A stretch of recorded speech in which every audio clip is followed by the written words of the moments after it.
here, but tried to be a digital nomad.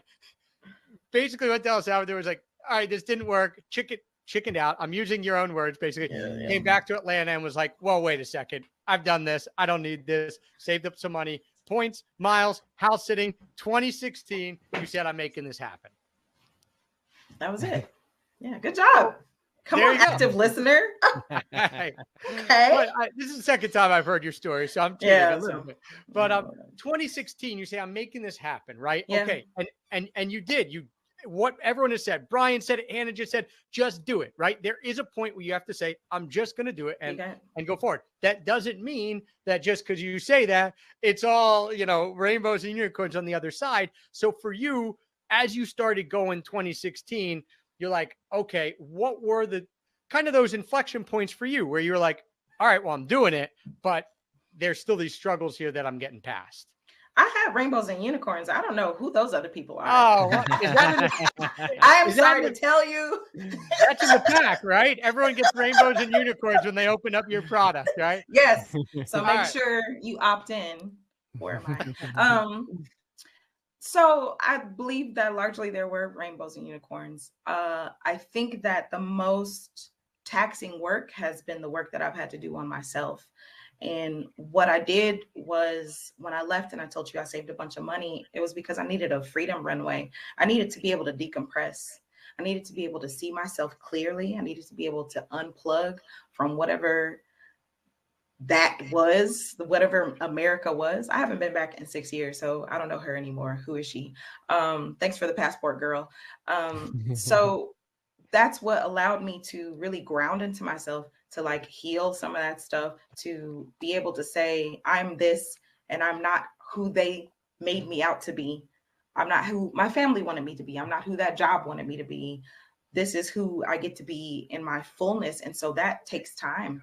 And I think that that is the non-rainbows and unicorn stuff. Everybody knows that growth is disgusting. It's so nasty. Like it's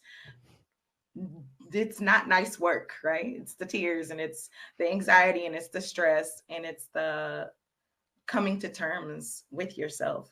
So I would say that that is it. And then once you are who you are, once you see yourself, once you see your value and your worth, then you start to step into that and you are in alignment with whatever you want to offer from there. There's a looseness about what you offer. You're offering stuff and people pick it up or they don't, but it's not personal. What's next? I haven't tried everything, so let me try something else. Let me try something else. And what do I need to keep continuing to do, and maybe tweak this or that part of it to like make this thing work and work for me and work for them and whatever. But it has to come from that centered place. Otherwise, you're just recreating the same system you just came from. You mentioned, okay, this is the first time I heard this, and I love it. I'm going to steal it, and I'm going to quote you every time, a freedom runway. And I saw that pop in the chat. So this is what I want people to hear from your story too, is that you did go back and then you said, okay, I can't leave again right now. I can't do it because of X, Y, and Z, but I'm going to figure out how I can set a plan in place so that I can leave, years later. And I think so many people get caught up. I'll let you say in like, I got to go right now. We're telling you, hey, even if you can't leave right now, you have responsibilities, you have family, like stuff makes it harder. You need to save X amount of money. That's fine. Start now though, because you'll build that light at the end of the tunnel that makes A, the life that you're in right now more enjoyable. And then B, you have that runway to be able to go and leave and do it comfortably and confidently. When I got back, it wasn't I have to get out of here immediately. It was a slow burn because I was working on those music startups. I was at like the Georgia Tech, I don't know, some program I was in through Georgia Tech for startups. And like the whole startup thing was like hopping and buzzing back then. And so I was occupied part of me and, doing live music shows and stuff later on. And so, but when it was time to go, it was time to go. When I went to work, I was the happiest person there. I was watching comedy. I was bringing my laptop. Listen, I'm the worst employee. I was bringing my laptop to work with me because I'm still researching. Okay, what's the best bag? Like, what are people putting in their travel packs? Like, I'm I didn't care. I was so unplugged from whatever was happening around me because, like you were saying, I knew I was leaving and I did not have to be invested in whatever mess was going on there. Because, every job has that where you got to play the game or whatever. But I wasn't. And it was great. I got my check. I went home and watched my bank account add up. But it is super important, like you're saying, to have something to aim towards. If you don't have that, if it's just like, oh, I'm going to leave someday, let me just buy this pack and like one day, that doesn't always work. Set a date, boo. Go ahead and start getting together what you can get together. Please get rid of your stuff, because I'm telling you, that date is going to come faster and it's going to be on your neck. And all of a sudden, stress city. Please get rid of your stuff. Start getting rid of your stuff now if that's the path you're going to take. But yes, start working towards it. What do you love about the digital nomad lifestyle for yourself? Because, there are, of course, a lot of ways to approach it. I mean, you could keep a home base somewhere. You could do it a lot of different ways, but you're full on as a nomad. So what do you like about that? I enjoy getting to sample places. So I'm going to write something about this, but there's a part where the rose-colored glasses come off. And part of me envies that a little bit. Because, people come to these cities and it's like, oh man, the food's great and the people are awesome and this and that. And once you settle down somewhere, your visa's for 3 months. I spent 9 months in Albania last year. You start to see the cracks, just like they exist everywhere. But you get to see the beauty in that as well. You get to see the beauty of how people live. You get to hopefully make deeper connections. When you are traveling and you get to do cultural immersion, that's my jam. Totally. I think that's one of my favorite things, cultural immersion. Yeah, it seems like the slow travel is something you've adopted a bit more, spending a lot of time in a place. And then, of course, you have a lot more opportunity to immerse yourself, right? Like get into those. Maybe it's good to find those annoying cracks, right? That means you've been somewhere for a while. You're like, if I'm starting to get annoyed with the public transportation or the way these people are acting or whatever, then it's like, okay, good. I've been here long enough where I'm like actually a part of this society. Great. Exactly. Wanda, what is it for you? Because Jay was asking about the digital nomad lifestyle for you, but what is it? Why do you feel compelled to help other people do this? Because there are a lot of people out there who aren't part of the Paradise Pack, aren't going to come on live streams, aren't going to share their story, aren't going to have a podcast, aren't going to basically create communities to help other people do what you've done. But you're saying, this is me. Like, I've created a community so that others who are in a spot that I was in can be pulled out with less tears, heartache, whatever, hopefully, than it was for me. So where is that coming from? Like, why are you drawn to make your life's work that? I think it comes from my specific situation. So I have 9 older brothers and sisters, and there's always been a lack of family. Like, we're not close, any of us. And so I think I think it's born from trauma. Lola Akinmade, she came on to my podcast, Black Women Travel Podcast, once, and she said that our gifts are born from the things that were denied us, or something as beautiful. It was beautiful what she said, but it was like, that was the gist of it. So I think that I always want to get people together.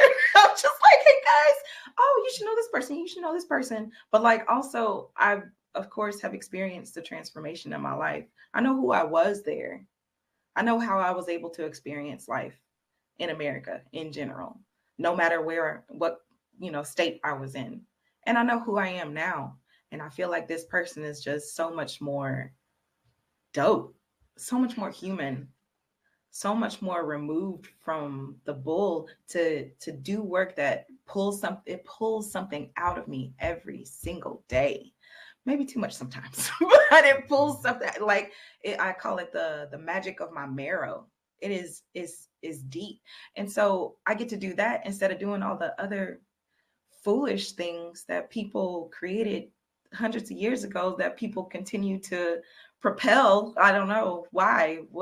What money? What is that even about, really? But anyway, so I think that that's why I want people to have this feeling, because that's what everybody's after anyway. Everybody's after a feeling, you know, approval from parents, or you want to look powerful, or you want to, you have Apple because you like how the design makes you feel, not because of actual functionality, because I mean, they all do the same thing. They have internet, you can make phone calls, what's text, what's not. So it's like the design around it, right? So if you can get specific about how you want to feel, and you can try different things out to understand what can give you that feeling, you know, that's in a healthy or whatever kind of manner, then I think that your life becomes richer. And that is what creates the fulfillment that you're after. I've been thinking about this travel thing, and it's like, it's not travel in and of itself. Plenty of people go places and they never go nowhere. Not inside their hearts, not inside their minds. They don't actually travel, just their physical bodies do. But when you create a life on purpose, when you are intentional, when you are discovering about the things that make you really tick, that's where you get the fulfillment. And it's, you're not trying to pull stuff from different people. You're not trying to get that validation or that sense of fulfillment outside of yourself, because you have it and you've done the work in order to discover that, and what that looks like and feels like, smells like, and like all that good stuff. So all of that. Beautiful. I mean, look at the chat box. This is resonating big time with everybody, and I love that. How do you?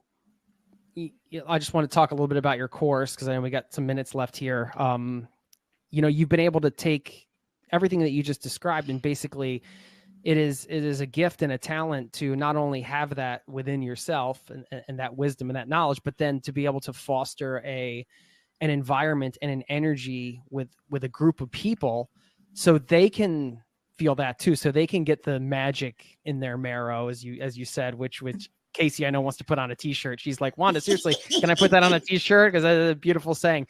But you know, that is the vibe with your community. You're able to create that energy and that vibe. And I'm just wondering, you know, community being such an important part of what we believe business, serving people, which is what businesses are supposed to do, right? What is your best advice for creating that comfortable space for everybody to feel the magic in their marrow? It's a representation kind of thing, you know. If you've spent any amount of time anchored in your skin, these flesh bags we've been tied to, then you start to see other people open up and do the same. But it's like, I guess, top-down leadership. You have to embody it yourself. You give yourself the permission, and then everyone around you starts to, oh, the shoulders come down and the tongue drops from the roof of the mouth, and there's more ease and acceptance. I find people in these digital rooms, because everything is virtual, especially these days. I find them saying things out loud in a room of strangers that they may not have even said to themselves. That is community, right? That is you being able to talk about the things that are really on your heart that you haven't been able to talk about. You can't talk with family. They've been with you the whole time. They stopped being curious about who you are as a person, if they ever were. You know, they've spent too much time with you. The same with friends and strangers. Like, you can only go so deep sometimes, because, you know, you never know what they're going through as well.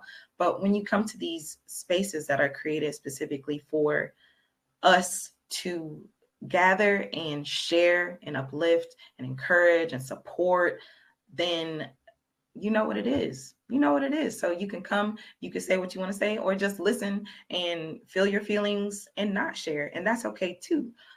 But, you know, we're here as an option. So I think that you being yourself and being open enough, and knowing your limits, you know, because sometimes we do a little too much, but being able to share, you know, from your heart, whatever it is that you are ready to share, what you want to talk about, then other people, it's like a domino effect. Other people just, they come through, they open up. It's delicious. It's the most beautiful thing to me. Yeah, one of the things you mentioned is sharing with people who you might have just met or that you've come into a community and it's virtual, stuff that you have never shared, maybe with yourself or your family or your friends. And I think that's why finding, and we've talked about this throughout the whole live stream, is like, if you feel alone in this journey, you need to go find the people that you feel you can share open and honestly with, because if you try to do it alone, it's going to be impossible. And so if you don't have that in your life, and again, family can be supportive, but sometimes only to a degree if they don't know how to live that life, or they don't, not even that they don't agree with it, they just don't understand it. You have to go find the people who do. And we had this quote inside a location indie community. The very first time we did a New York City meetup, we sat down. No one even asked their name. People just started talking about travel right away. And it was like this instant bond. And so we said, hey, this is like an insta bond.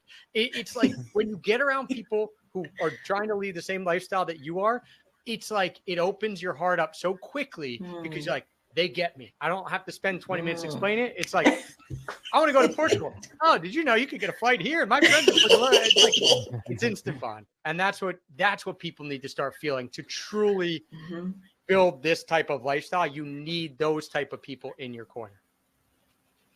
Extremely true. All the truth. Yes, to the truth. Wanda, thank you. I mean, thank you, Wanda. Thank you.